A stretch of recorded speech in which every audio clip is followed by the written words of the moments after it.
Morning, guys. Sunday morning here. Beautiful day out again today. Low to mid 20s. Um, so I just thought I'd do this video before I head out today. We had a beautiful clear night again last night.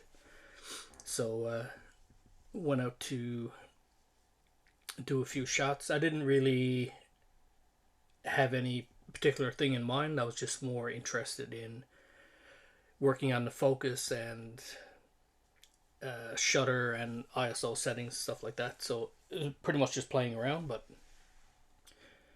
as you can see, the results were much better than my first go. The stars are pretty pinpoint. There's a lot of noise, of course.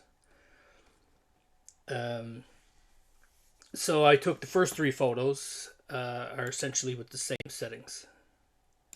The reason I did that, I want to learn how to remove this noise, stacking photos, this sort of thing.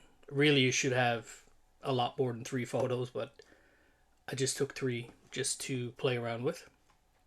So they came out pretty good. You can see in the background here, there's a cloud band.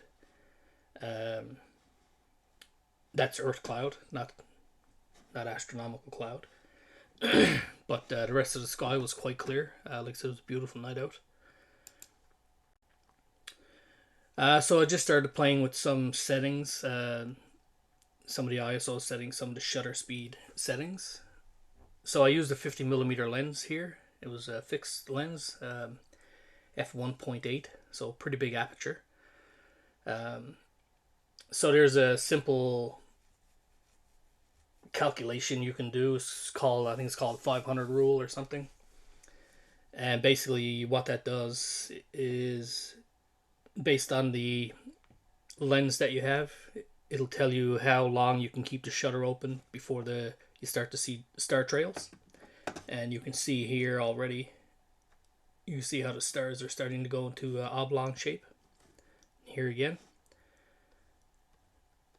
So the shutter was open slightly too long there. You'll see more here now. You see here, it's even longer. So the trails are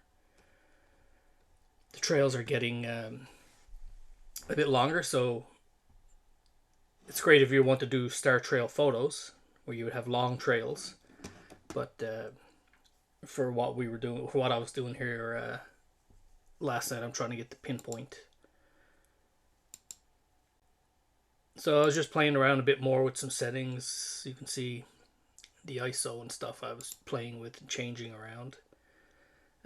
Here I stepped the speed back down again. And you can see still a little bit stretched out, but not as bad. You can see down here, there's a plane went by. Here you can see.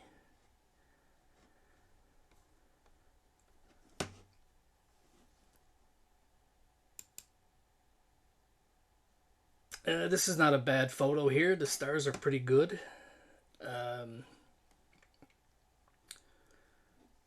So I was fairly happy with this photo. Like I said, it is a bit noisy, but the focus is the main thing I was interested in here.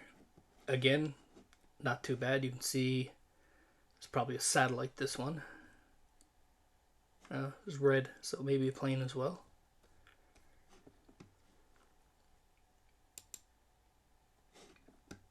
These next three photos, this one and the next two, are the best photos that I took. I actually like this photo as well. Stars not too bad. This one as well, I liked. Stars again, pretty good. All the foreground, the trees and stuff are all in focus.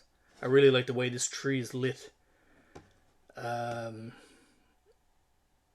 actually don't know what that light is coming from. I did have my basement lights on, so maybe that's what lit that tree like that. But yeah, I really like the way that's lit. You can see again, a plane here.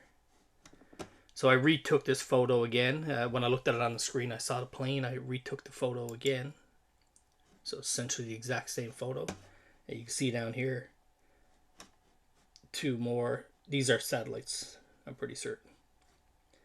So again, using software, you can go in and clean these things up. But you can see some nice color in the stars as well. And this next one is for Charlie Mac. So Charlie asked me in my last video where I've taken the moon pictures. He jokingly asked if I ever saw anything unexplained. So I guess, Charlie, this is probably the closest I've come. You can see here the streak. It's not straight. So I think I'm pretty certain what it is the camera. It was a little bit of shake in the camera. Even though these stars look pretty good, you can see these brighter ones. You see these brighter ones? It looked like there was a small bit of movement there. So I don't know, it might have been like a gust of wind or something, and caused this satellite trail to wiggle. But anyways, Charlie, that's the closest I've come so far to something I couldn't explain. I guess I did probably just explain it, but but when you look at it without zooming in, it looks like the stars are static, but this trail is wiggling. But like I said, I'm pretty certain that's camera movement. So anyways, guys, that's the photos I took last night. Like I said, I'm pretty happy with this one. It's not a wall hanger by no stretch of the imagination, but I am pretty happy with this photo here. And you can see even here, these stars so close together, you can still pick out the individual stars. So I'm fairly happy with my focusing. It probably still could be a bit better, but so be it. I do plan on getting a wider lens, primary lens with a wider field of view, 24mm or 14mm even, and that will allow me to get back into trying to get the Milky Way and stuff. You could turn the camera 90 degrees and put it in portrait mode, and you could get a lot of the sky, but then you would have to be super exact on where you have the camera pointed to get the Milky Way in. But like I said, this was more just working on focus and camera settings. So I think the settings here were pretty good. The focus was also pretty good. So as I showed in my previous video, digital photos, they record the metadata, so I can easily go back and see what the settings I had to take this photo were. So that information is not lost. So anyways, guys, yeah. So yeah, much more successful than my first outing for sure. And like I said, as always, guys, thanks for watching, and hope you stay tuned.